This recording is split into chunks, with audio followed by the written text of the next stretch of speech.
Hindi ko rin alam eh. Puputol na yan oh. Malapit na nga. Kaya dahan-dahan lang.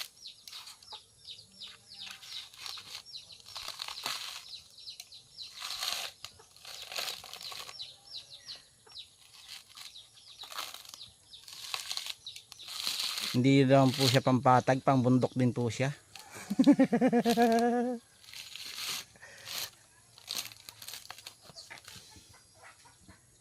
O baka Iyan naman. po ang babaeng pasaway ng Bicol.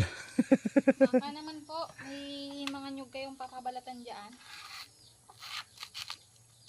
Ang babaeng pasaway ng Bicol.